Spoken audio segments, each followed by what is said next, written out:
My name is AJ with Top 10 Nerd, and these are the top 10 most underrated DC villains. At number 10 is Rogolzar. Rogolzar? I don't know. To call this freaky alien dude a heavy hitter is a vast understatement. He's this intergalactic mercenary who's not here to play games. What sets him apart is his intense hatred for Kryptonians. He's got this burning grudge against them, and he won't stop until he wipes out everything related to Krypton, which is already pretty harsh. I mean, their whole planet was blown to smithereens, but that wasn't enough for this guy. And so, he's dedicated his life to traversing the cosmos, hunting down the few Kryptonians who've managed to survive. So picture this, when he first showed up, he took on Superman and Supergirl at the same time, and they had to pull out all the stops, not even beating him with their powers, but instead relying on this gadget called the Phantom Zone Projector, just to get the upper hand. And let me tell you, it was not an easy feat to get this guy down. But here's where it gets even crazier. After that, he breaks out with a whole bunch of criminals and jumps back into action, attacking Superman, Supergirl, and General Zod, and even John Kent all at once. Now, folks, you'd be pretty stupid not to put him in your top villain list. But you gotta admit, taking on these big name heroes all at the same time, some seriously impressive stuff, and it's something that doesn't get enough credit. At number 9, Charybdis. I don't know. This dude, he's one of those DC villains who doesn't hog the spotlight, probably on account of his horrible name. Now, in Aquaman's world of foes, where Black Manta and Ocean Master usually steal the show, this dude enters the scene and is a real troublemaker. What's cool, or should I say twistedly impressive, is his partnership with Silica. These two were like a villainous power couple causing mayhem, but things got seriously out of hand when this dude went full rogue. After Scylla kicked the bucket, he went all in on Aquaman. I mean, he actually went as far as stealing a superhero's powers. He did just that, swiping Aquaman's mojo and using it to make piranhas munch on the hero's hand. But then the plot thickens. After Aquaman's retaliation splash, this dude tried to command the fish again, and it ended up blowing up in his face. Instead of controlling them, he sort of fussed those little fishies, becoming this piranha-man hybrid, which sounds pretty cool. Now, he gained underwater skills and beefed up muscles, but compared to his hand-eating shenanigans, it was going from a blockbuster to a B-movie, let's just put it that way. If you're enjoying this video so far, please support the channel by pressing like, subscribing to Top 10 Nerd, and ringing that notification bell. At number 8 is Prometheus. Prometheus had a rough start in life, to say the least. His parents were crooks, and they met their end at the hands of the cops. So he ended up inheriting all their shady stuff and took on a path completely opposite to justice. What sets Prometheus apart is his brain power. He's like a dark reflection of Batman. This guy, without any superpowers, goes toe-to-toe against the entire Justice League. He's got these plans, like a villainous playbook on how to take down each member of the Justice League, and he actually almost pulled it off. Yeah, he single-handedly took down the big guns of the JLA, one hero at a time. The craziest part was how he hacked into their super secret Watchtower computers, which nearly led to the defeat of the most powerful superhero team on Earth, which takes some serious smarts and guts. And this was just his very first strike against the Justice League, so that's seriously a wake-up call for anybody who underestimated this cunning evil genius. At number 7 is Extant, I think.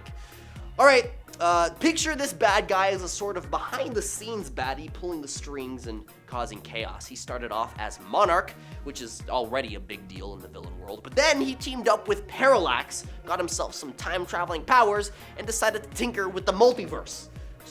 Pretty intense. Now, when Extant clashed with the Justice Society of America, it was like watching a showdown between a bulldozer and a sandcastle. He didn't just defeat them, he practically wiped the floor with these seasoned heroes. Some he aged up, while others he straight out just knocked them out. But the Justice Society of America didn't back down. They regrouped, got their act together, and eventually took Extant down. However, this initial attack was a real showstopper. It's like he made an entrance nobody could forget, a real shock to the superhero community. He might not always come out on top, but his impact is seriously unforgettable. At number 6 is Dr. Savannah. When it comes to the DC Universe's rogues gallery, there are some villains that get all the spotlight while others get basically none. Take Dr. Savannah, for instance. He is to Shazam what Lex Luthor is to Superman. Just as evil and brainy as Lex Luthor, but without the fame, riz, or notoriety. But when it comes to mad scientists in comics, this guy is the OG. He's got the super incredible knack for scheming up and executing diabolical plans with brain power alone. But here's the thing, not many of his recent comics give him the chance to truly shine. That is, until the Multiversity Thunderworld Adventures comic. So in this epic scene, Savannah and his multiverse clones gang up and storm the Rock of Eternity. Now, the Rock of Eternity isn't your average hangout. It's a spot where the big shot wizard hangs out. And Savannah pulls a bold move and actually manages to lock up the wizard. Not stopping there, he decks out his own offspring with the powers similar to Shazam's crew, making it a superhero headache to stop him. I mean, just think about it, imprisoning a magical heavyweight and then turning your spawn into superpowered versions of themselves? Some next level supervillain stuff right there. So even if Dr. Savannah isn't grabbing headlines, don't underestimate the brilliance of this wicked mind in the DC baddie lineup. At number 5 is Vandal Savage. He's like a solid B-list villain in the DC world. Like, he's been around, tangled with superheroes, but somehow hasn't hit the big leagues yet. But don't write him off just yet. Check out his 853rd century version of himself in this storyline called DC 1 Million. Savage really amps up his game, buddying up with Solaris, the Tyrant's son, aiming to take down the Justice League of America across time and space. And guess what Savage actually pulled off? He did this crazy thing where he swapped the future team with the present one, almost spelling doom for both sides playing with time like that. But ultimately, Savage's pride got the better of him. In a classic karma strike, he got zapped back to a nuclear attack set off in the past, which, that's tough. At number 4 is Morreu. Morreu, the Sorcerer Supreme equivalent in DC's villain catalog, is a heavyweight in the magical corner of the DC universe. Like, his home planet is literally known as Sorcerer's World, the universal center of all magic, so you could guess he's pretty magical. He didn't just pop up once, he made a grand entrance by throwing down with the Legion of Superheroes way off in the future. Sneaky as they come, he even managed to sneak back into the past without anybody batting an eye. Now, when he crossed paths with the Justice Society of America, things went from zero to chaos in a flash. The heroes managed to trap him in a Dr. Fate amulet, thinking that they'd sorted it all out, but that was all according to Morreu's big plan. He flipped the script, snagged the power of Fate, and teamed up with Eclipso and Obsidian. They took over Earth, casting the world into a near-constant eclipse. At number 3 is Mr. Freeze. Mr. Freeze, initially known as Dr. Victor Fries, or Mr. Zero, started off as a typical icy antagonist in the world of comic books. But let me tell you, his story took a wild turn in 1992 with that Batman the Animated Series episode called Heart of Ice. Before that, he was just a goofy, run-of-the-mill baddie chilling in the background of Batman's world. But then, something magical happened. The animated series reimagined Mr. Freeze, giving him depth we've never seen before. His super awesome deep voice that was really haunting and really made you feel his pain. Suddenly Freeze wasn't just freezing Gotham, he was a guy wrecked by sadness and revenge. The core of his story revolved around his wife Nora. Freeze was desperately trying to save her from a terminal illness, but corporate greed and tragic lab accident with cryogenic stuff turned him into an icy guy who can't survive outside of his suit. But then things got really icy in a bad way. In the live-action movie called Batman and Robin, remember Arnold Schwarzenegger as Mr. Freeze? Yeah, that one's with all the cold puns like chill out and nice to meet you. Yeah, it was super goofy that turned Freeze into a walking joke. Well, unfortunately, that's what many folks still remember him as to this day.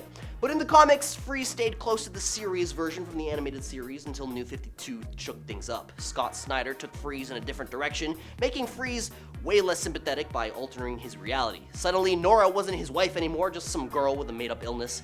And the guy who pulled the plug on his research, surprise, surprise, it was none other than Bruce Wayne himself, which was a twist that made everybody involved look a lot less likable. So while some chop him up to just a dude with a freeze ray, he's actually way cooler than that. Haha. At number 2 is Zoom. Zoom, aka Hunter Zolomon, was like a rival to Wally West, much like how Reverse Flash, aka Eobard Thawne, is the rival to Barry Allen. In fact, a lot of the same themes from the Barry Allen story are reintroduced here. Solomon used to be a regular FBI guy, but things took a wild turn when he tried to use the cosmic treadmill to fix up the past, which granted him these epic time-traveling powers. Now, Solomon had this whole beef with Wally West, the fastest Flash, mind you. He wanted Wally to help him out with his time travel troubles, but when Wally West said no, things went haywire. Solomon went all in, donning the Reverse Flash-style threads and took on the name Zoom, completely inspired by Eobard's Professor Zoom. Zoom's deal was trying to wreck everything the Flash ever stood for through deception and murder, which twistedly culminated in Zoom's plan to make West a better hero by causing him a life full of tragedies. Now, what's mind-blowing is that Zoom managed to outspeed Wally West, who's the fastest Flash among Flashes. Imagine beating the fastest guy around, like that's no small feat. To take Zoom down, Wally had to dig deep and pull out all the stops, but despite the incredible feat, Zoom just doesn't quite get the recognition he deserves. Barry Allen's return and the rise of the Reverse Flash kind of stole Zoom's thunder, even though Zoom managed to outpace the top-tier Flash, and that's no small accomplishment. And at number 1 is Hush. Meet Hush, also known as Thomas Elliot. This dude is not your average villain. He's not a Joker or Penguin per se, but he's got the cunning, the smarts, and he's a worthy adversary of the Caped Crusader, to say the least. Thomas Elliot, a childhood buddy of Bruce Wayne, grows up to become this hotshot neurosurgeon. But behind that successful facade lies a guy who blames Bruce's dad, Thomas Wayne, for messing up his life by saving his mom. That grudge transforms him into Hush, a master manipulator with a bone to pick with Batman. Now, what's fascinating is how he plays the long game, standing out with his intricate and calculated strategies to take down Batman. What's even more impressive is the fact that he managed to outsmart the Dark Knight himself, which is not an easy task. Now, what's cool about Hush is that he's not just the run-of-the-mill villain. I mean, sure, he's got dual pew-pews, which is pretty impressive, and he drops quotes from Aristotle, adding to this whole sophisticated vibe to his character. But what's really fascinating is how he challenges Batman on an intellectual level. He's not just there to beat him up, he wants to outwit him, which, believe it or not, is a tall order. Now the thing is, even though he's not as famous as some other Gotham villains, Hush managed to give Batman a run for his money, which is a super big deal. Like, imagine going toe-to-toe with the smartest kid in class and almost acing the test. That's Hush for you. He's underrated but seriously impressive in his own right. As always, if there's an underrated DC villain that you think I've missed, feel free to let me know down in the comments. This has been AJ with Top 10 Nerd, and I'll catch you all in another video. Later, nerds.